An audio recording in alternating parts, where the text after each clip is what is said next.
and as a result of that, it's a little intimidating. But it's really a simple machine. And so we'll get a chance to look at that. And once, I think that once you understand what it's intended to do and essentially how it accomplishes that, then looking at the parts is a lot less intimidating. And as it is, shall we say, with the first computer, I think it is meritorious to understand it. And we're good. And we're rolling. Okay, so 1943. Nikola Tesla is dead. He dies cold and alone in his hotel room, forgotten by a world he largely created. Electricity emancipates us from work, from the dark, and radio communication has brought the world together. Unfortunately, it brought it together in a war. And in 1943, he's forgotten. He's memorialized briefly, not by the US as much as by the Croats. But this is really one of the first computers that was not built in its own time, but Carl Babbage puts together this notion of a computing device. It's a beautiful machine. We got to see it at the London Museum. Unfortunately, it's covered with glass and it's not running, but it's really elegant, and I have no idea how it works. In 1926, and these guys will appear twice again in the story, this is the only picture I submitted with the talk. This is a tube counter. It can count to, I'm not even sure, maybe 8, maybe 4. But it is used for counting radioactive events. And essentially, it's hooked up to a Geiger counter. And it becomes important because of the nuclear activities at the time, which reminds us that in 1943, the hot items were nuclear energy and cryptanalysis, and to some extent computing. These were sort of the 3 killer apps of the day. This guy, Wynne Williams, invents the electronic counter in 1926. So Zeus is working in Germany at the time. It's a little before the war, and he comes up with this mechanical device, which should remind you of Carl Babbage's, computing device. It's fairly mechanical. You have to interject much louder than that. Yes. Charles Babbage's differential engine. Yes, thank you. For 200 points. So Carl Zeus is working on this machine, and it's a little electromechanical. It's got some mechanical components. I suspect it's rather slow. And it's an interesting parallel because Germany has one of the world's leading computer scientists at the time. They don't create a structure in which computers and cryptography come together. Zeus spends much of the war essentially living in his parents' basement. Now, as a tradition a continuing tradition to this day. So, anybody resemble that remark? Bueller, yeah, okay. So the Enigma machine, right, is introduced by a corporate company in Germany for bank transfers, et cetera, using teletype or what have you. Before the war, it's a little bit simpler than shown here. It doesn't have the Steckerbrot, which is the business sort of in the front there. And the Polish crypto team, now the Poles are rather suspicious of the Germans. The Germans have made no secret of their disdain for the Poles during this period, and the Poles, being suspicious, and rightly so, as we see in history, are keeping a close eye on their cryptography, and they turn out to be very bright. They make a very critical decision here, and I think historians can't underscore this enough, that it's the Polish team that, first of all, figure out the Enigma machine, figure out how to break it, figure out the wheel orders, and monitor the changes as it goes from a commercial device to a military device, the complexity increasing like 19 million times. The complexity of the Steckerbrot is very broad. Now, it doesn't rotate, it doesn't move, and these all have consequences, but the Poles get us going. Now, it's important to computers to understand that what the Poles did was different than what the Germans did. and that is that they built a machine to solve cryptography, and it's not clear that that had been done before.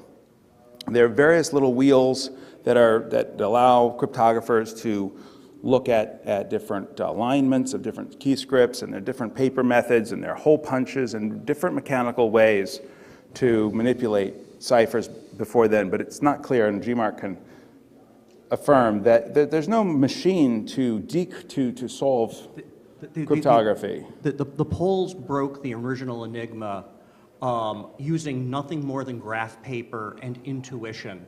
And when World War II started and they all escaped to Britain, they came with their break of the Enigma and went to the British. They were hidden from view for a number of reasons, including the fact that one of them went back to Poland after the war, and to help keep him safe, it was never mentioned what all he did in cryptanalysis in the war, because there was fears that the Russians would then send him off to a gulag or, chain him to a desk literally to make him do cryptanalysis. So the Polish contributions to Enigma cryptanalysis did not come out until after they were all dead, and now the modern histories have it, and there's a very nice memorial to them at Bletchley Park. Right. But you probably have never heard about them because that was intentional. So the distinction I wanted to emphasize is that they built a machine. It was a small machine. It would have fit in this corner of the table. It had maybe 3 of these wheels that you see here on top of it and a hand crank. But it spun the rotors, and it ran an electronic test, and it was an upgrade from the graph paper. The graph paper is a very interesting thing, and I might have an insight into how it works, but I'd like to hear if you know how it works. It's a little baffling. There doesn't seem to be a lot of documentation on the graph paper. There isn't. I have some thoughts on that. So this is Enigma machine. There are some weaknesses of the Enigma machine. Does anybody know what the weaknesses are? We got the right people on the table, but you have an idea. Right. That's really the Achilles heel of the Enigma machine. It's a folded machine. In order to get more complexity in a smaller box, and if you look at the American machines at the same time, they're literally 4 times the size of these machines. They run the signal. It's 26 different electrical signals that run through the machine, and they get convoluted at each wheel, and then they reflect, and they come back through the same wheels. And because they would conflict, obviously, if they ever ended up on the same track, care is made to make sure that in the reflector, they don't end up coming back on the same wire. So A can never end up back on the A wire. And as a consequence of that, the one thing you know for dead sure when you're doing a comparison is that if you got an E in the crypttext, you don't have an E in the plain text, and vice versa. The entire bomb and everything they did at Bletchley Park related to the Enigma is largely predicated on just this one fact alone. So a typical way to break the Enigma is to take the weather report in the morning and assume that the word weather is somewhere in the first half dozen or dozen characters, and you slide it along until you find a place in which none of the characters of weather report, right, coincide with the crypttext. And once you find a place where those 12 characters can fit without colliding, then you run a series of tests to see if you can figure out what settings on the machine may have produced that, and you get closer and closer, and this worked time and time again. They had some other clues. They had code books that might get them started for periods of time and other things. Yeah, think giant brute force attempt with a little bit of a crib. You got a little bit of a head start, but you're still having to brute force a solution. There's no one elegant solution that just drops out. Yeah, I doubt that it was fully brute force. There's 77 bits of entropy in the machine. They never got close on a brute force. They had clues. Right. There's also, they would send a 3-letter setting and they would duplicate it. So it would be like ZBS. And that was also a crib, which means, a shortcut that they would use because the first 6 letters were always 3 letters duplicated. Right. And it turned out that weather broadcast, I recall, the guy's girlfriend's name was Ava, and it was always using EVA. He never seemed to change his initial setting, which gave another little bit of hook into that poor guy up in up north sending the freezing weather. Es ist kalt, sehr kalt. Heute ist also kalt. You know, it's always cold up there. So there were a variety of these things, right? These were called sillies, S-C-I-L, which I think, if we follow it back, it literally is the abbreviation of the girlfriend. But all these little peculiarities of the different senders. Some were lazy. They would always pick letters from like the left-hand side of the machine, or they would always pick like 3 keys in a row. And so they didn't have to look through all the key space. They had these patterns they could check. One guy was so lazy, and they figured that he was probably smoking a cigarette because he typed the letter D just endlessly. The entire crypttext, when recovered at Bletchley Park, Turing was looking over the shoulder of some guy, and he just noticed, as I guess he was a little obsessive this way, just noticed there was not one D in the entire crypttext. And he painted this picture in his mind of a guy who's smoking and using one finger to just pound out characters, right? So that series was immediately recovered in full, and it was so clean they were able to recover the wheel order of a new wheel that had been introduced. There's about 4 or 5 times during the war when the Germans make the machine slightly more complicated or issue some change that upsets them. For example, they stopped doing this business with the three messages at some point, and so they moved on to other things. But the point is, I guess, that they kept really close track of the SecOps, right, which were bad, and they had this one cryptographic weakness, which was the same character twice. There are other cryptographic weaknesses in the Enigma machine which we exploited last year in our test. It's worth mentioning because it's important to understand when we get to the end of this talk how this period of time shapes the modern cryptographic devices. So I'll mention it. There are 26 channels which we could think of as 26 bits if you like. The problem with these 26 channels is that they're not in any way interconnected, even though they appear to be. At the Steckerbrot, for example, you can take the crypttext coming in, if you're decrypting it, right? You can take the crypttext and you can analyze only the C character or only the L character or pick any character, right? If you analyze the result of that one character, you will get an alphabet. And that alphabet will have the characteristics of an alphabet if the settings are right. And that means you can analyze the machine based only on a single bit stream.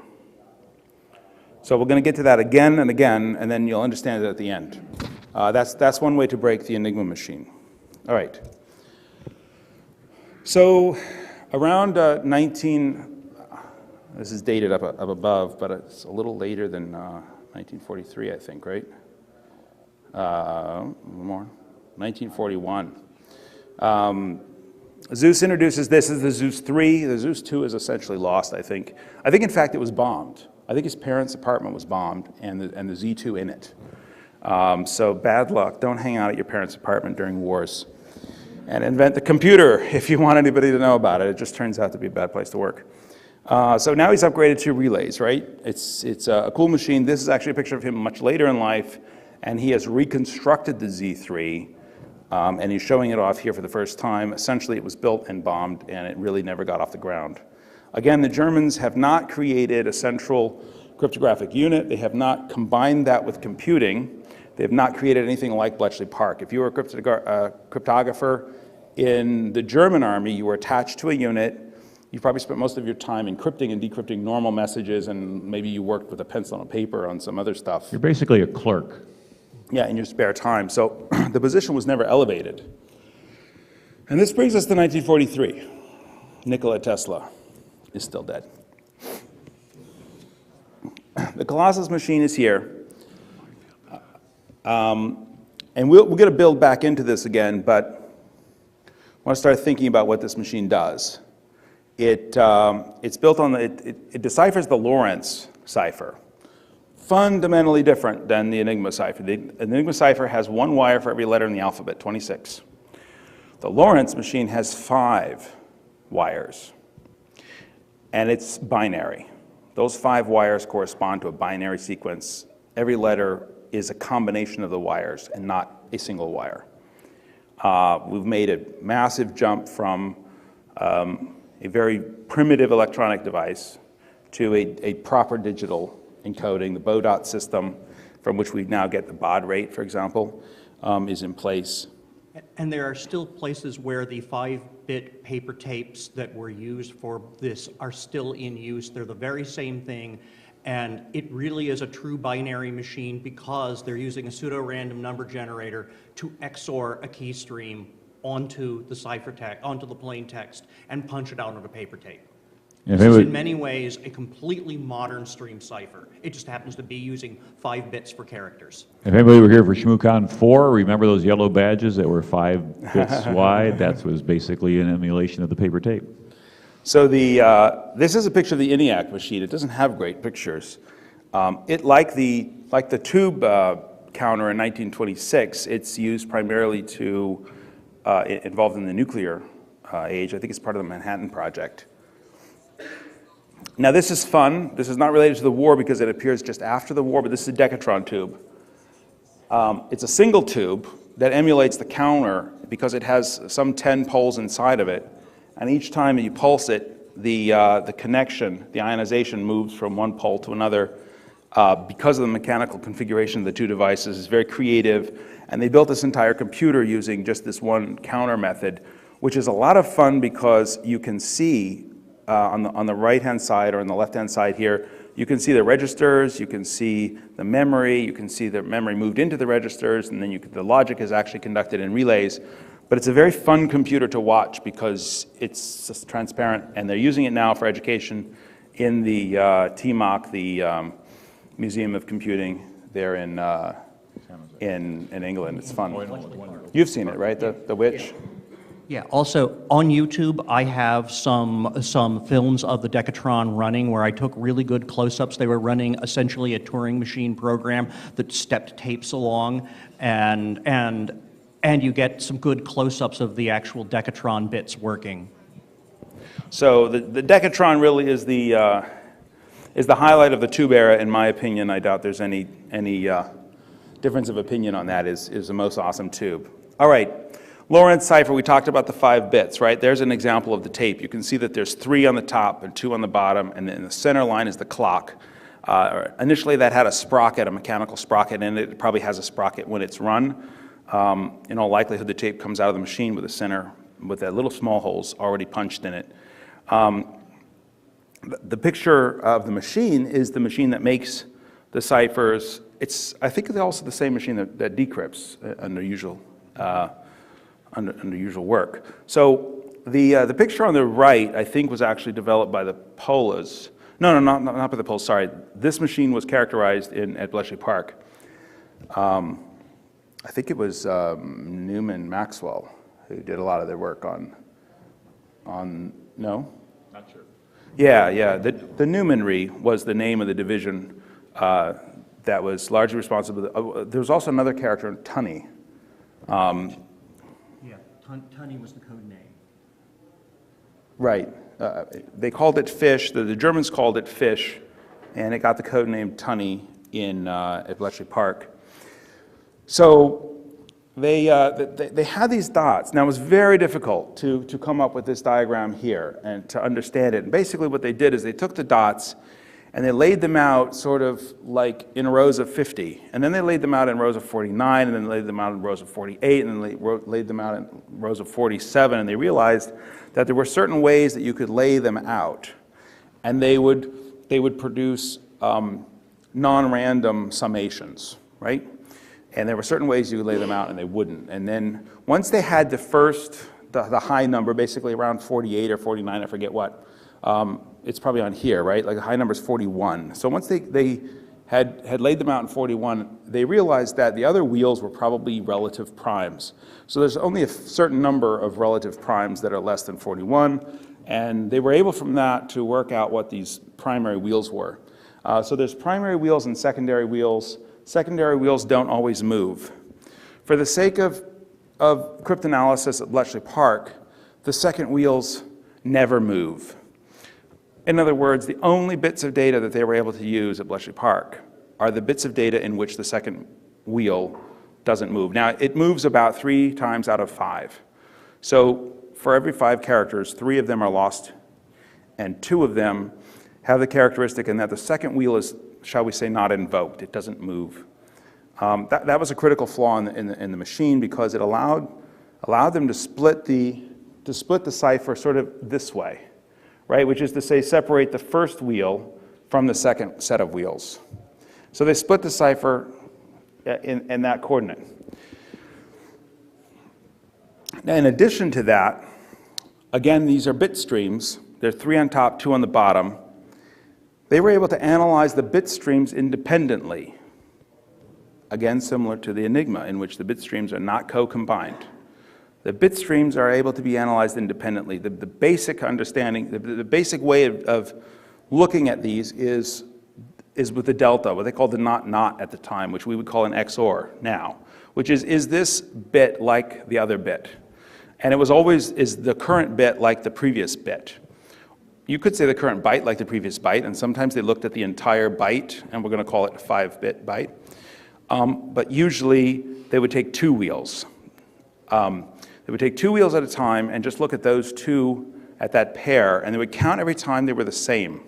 Every time they were the same, or XOR was 1, they would index a counter, and every time it was different, they would not index the counter.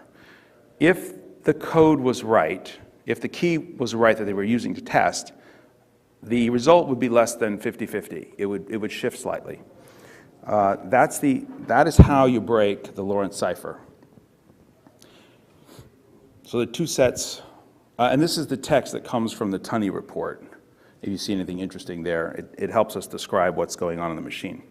Now this, GMARS, this is, I think, the most interesting thing that happened during the war. This is the depth. There was a message sent, and it's my theory that the transmit tape broke in Germany, and they went back to the teletypists, and they said, we just lost the tape on that last one, can you make a new tape?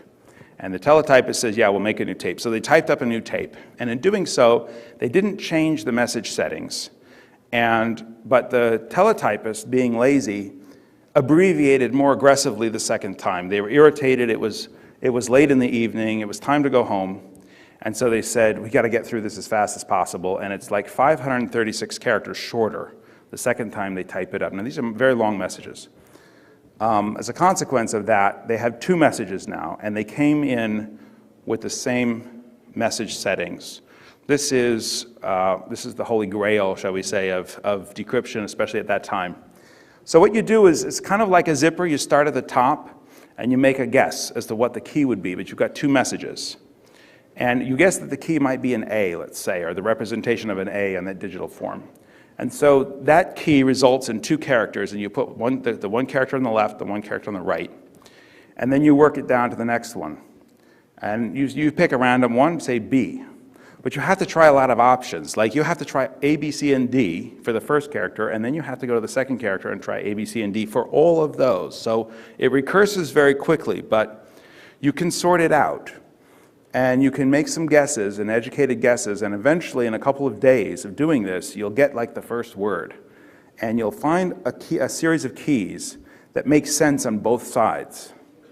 And once you have that, then every letter is just a simple 26 options, right? It's 26 tries for the next letter. And you go on like that, and you work out the key that makes both sides make sense. And often it's the same word, like sometimes it'll be shifted like this, and you'll know exactly what the word will be because you had it on the left side earlier, and that will tell you what the new word will be, and it gets very quick for times, and then you'll lose it for a while. You'll scratch your head, and then you'll find it again, and that's how you work out depths. Is that close enough? That's close enough. The important thing to realize here is that when you have one of these, if you know the plain text, you can get the key stream just by XORing it onto the ciphertext.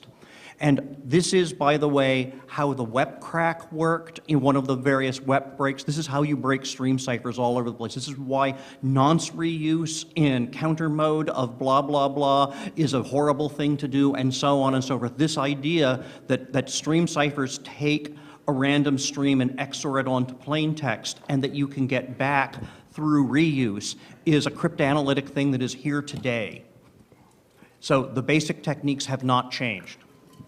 And for those who aren't familiar with the XOR function, it's basically not equal to. So is 0 different from 0? No, it's not. It's the same, so you get a 0. Is 1 different from 0? Yes, and so on. Well, why do we care about that? Well, like anything, what's the identity in addition?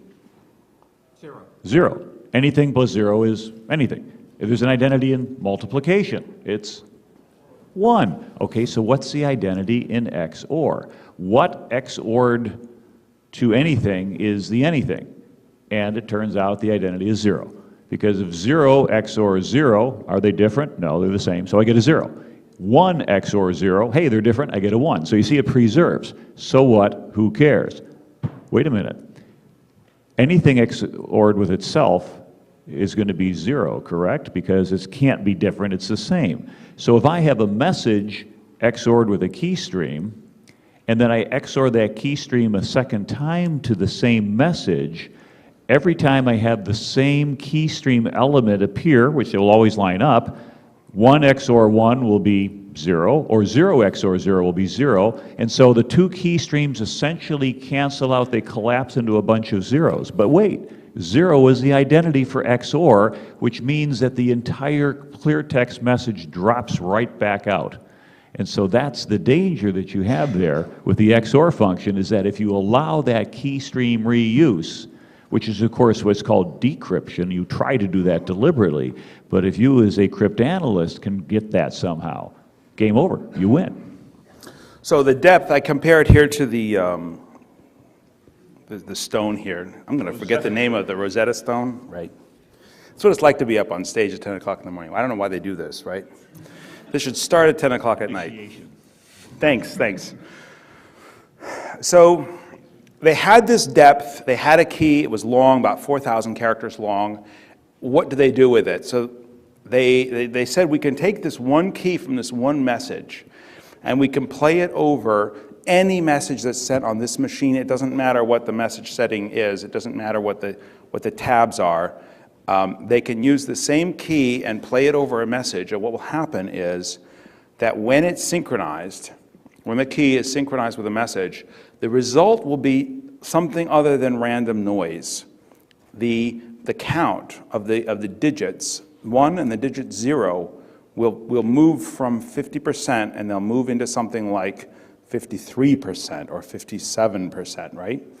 And when they're not synchronized, they'll be off. So essentially you're doing this number, right, where you're taking the key and you're taking the message, and you're starting lined up, and then you index it by 1, and then you index it by 2, and then you index it by 3, and you do that 4,000 times until you've played the message against the key at every possible starting position. And then you write down the count of the 1s and the 0s for each of those. If they're higher than the midpoint, you have a signal.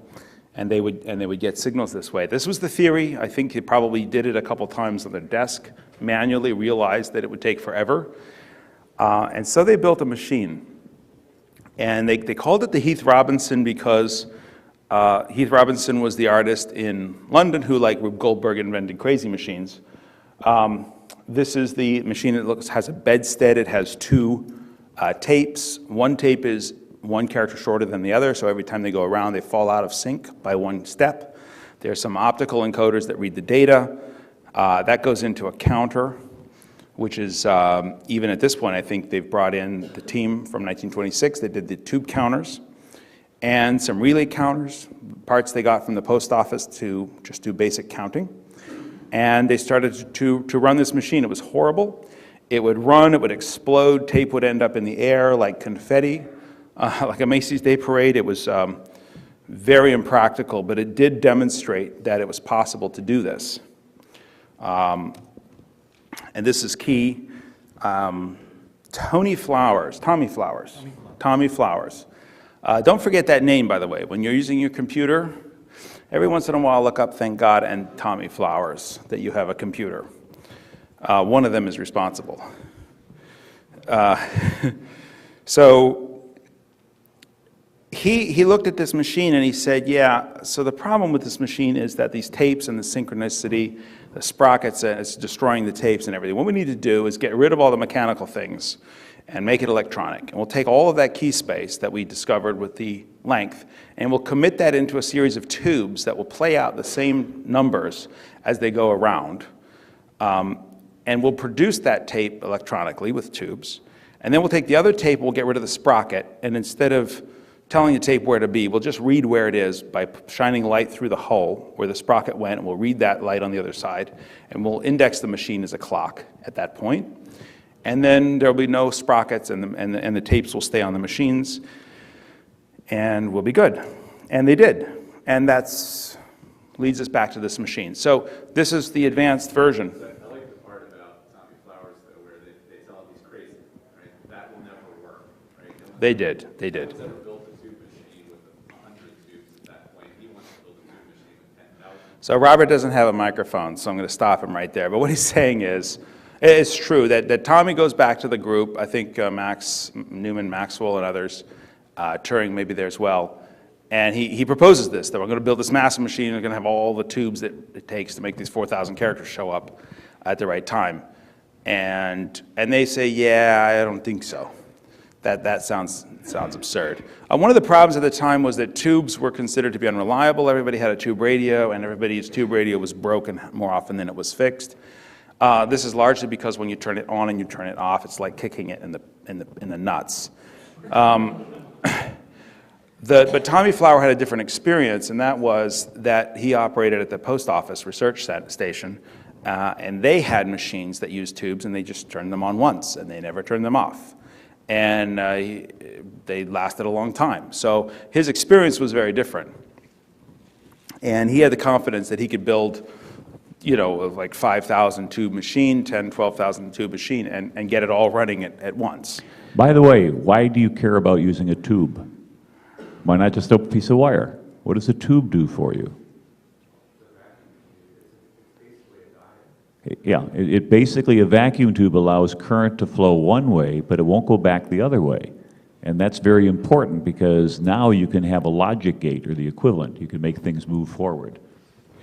They're very fast, right? So the alternatives were relays at the time. And they just didn't have the speed in order to do this kind of work. So what we see in the Enigma machine is that the Germans made the machine more complicated, and they reacted by bringing in that tube and created a tube. One part of the Enigma machine was implemented in tubes later on, so it was much faster. The tubes were just where the speed was. This is a description of what the Colossus machine has completely. We've touched on most of it. If you read it there, this is a description from the Tunny report that was released, I think, in 1970. Here's a graphic. So real quick, we've got a tape reader that goes to the tape reader, right? Then it goes to this, which is the bit stream combiner. A lot of XORing is done there. Is this like the other? And then it goes to counters. There's a lot of control that makes the printer work. And this is the internal bit stream. We talked about that. That's the 4,000 characters that are looped out of the machine. So it's pretty simple, and we can implement it today with very little trouble. Here's some of the parts. This is where the photocells read the tape. This is, of course, where some settings are made. It has a variety of settings, mostly because they could analyze the first 2 wheels or the last 3 wheels, and so forth. They could cut the cipher sideways. We talked about cutting it wheel to wheel. They could also cut the bit streams in half. Do you see where we're going here? If you can cut a cipher in half, you can reduce its complexity exponentially, right? If you can cut it in quarters, you can reduce it massively more, right? They were able to cut it in 2 dimensions, and that's what allowed them to do this. Was made in US, the simple typewriter. So there was a second version of the Colossus machine which had more capacity. It used the shift register, and they could do 5 steps of the tape instead of 1 step of the tape each time. It was faster, but a lot of the complexity comes from that. It's not really important to understand. Des. Yeah, I'm going to jump in real quick.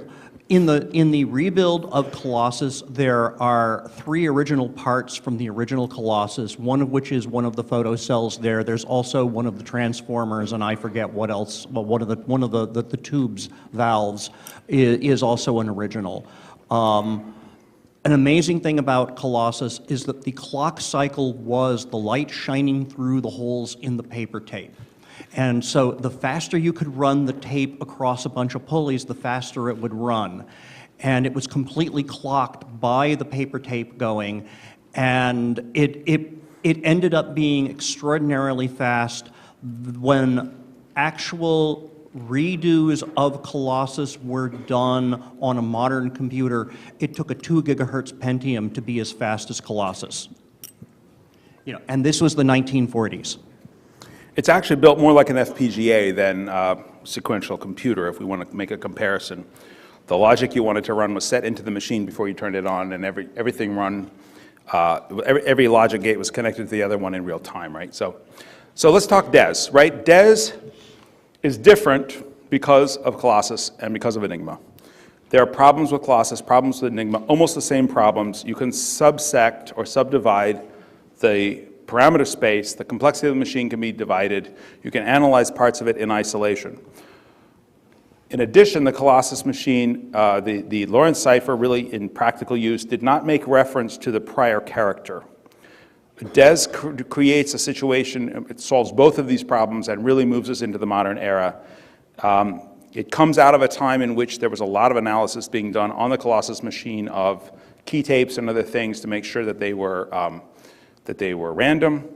They were well aware of the problems that had happened with Colossus, even though the general world was not at that time, 1970. I think DES is introduced even before then. So what are those? First of all, permutation, where the bit stream channels are mixed up. So you can't just isolate the second bit or the third bit or the fourth bit and analyze those by themselves. You have to analyze all of the bits of DES in order to get any kind of result. The second is it makes reference to prior characters. So it's like 56 bits wide, which is roughly 10 characters. None of those characters exist in isolation. In both the Enigma and the Colossus, the characters exist in isolation. So, in closing, this is Alan Turing. It's, I think he was the Queen, I think, announced that the Crown would no longer hold a grudge against him for buggery, which is a very modern thing for the Queen to do, I thought. Speaking of modern things. Yeah, he was chased for the rest of his life after this. He also died alone, forgotten. And he had been separated from everything he'd ever done. He was run out of the military. He was run out of his profession. And he was castrated chemically after his trial for buggery. And which means, by the way, Bulgarian, so it's a little bit of a racist twist, if you will. There's a closing scene in The Cat's Cradle when the lead character dies, and he takes a bit of the ice nine and touches it to his lips, and he puts his finger up. And Alan Turing dies, I think, on his back. And by the table is an apple that has been soaked in, I believe it's cyanide? I think it's cyanide, yeah. About 3 ounces of which are found in his stomach.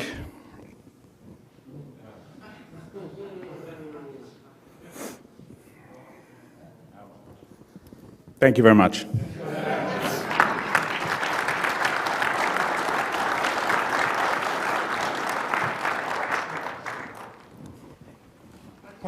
Question? Yeah.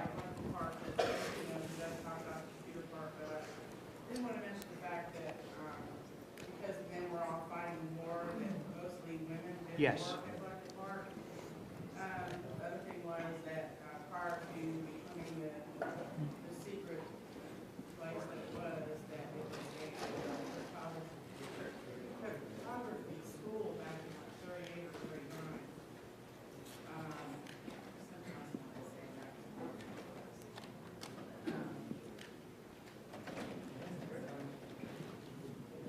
So there were 2 comments there. Yeah. One is that a lot of women were used. They were called wrens, and they operated the machine on a very regular basis. It's interesting.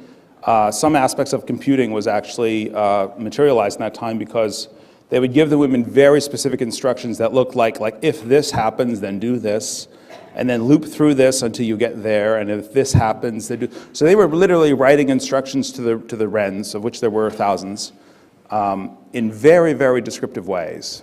And then the women would execute these instructions. So there was a kind of precursor in that way. And yes, the women had a tremendous role at Bletchley Park. To add on to that, Bayesian statistics really took a big leap there because they used a lot of that to narrow down the possibilities. Yeah. Have this, we can't have that, so all of these things go away. And people really used they had to look through, manually. Yeah, the math at that time was fabulous. Most of it's well beyond my understanding, absolutely. We just got a brief window into it by doing some of the work ourselves, but yeah, brightest minds of their time, definitely. Thanks again, everyone.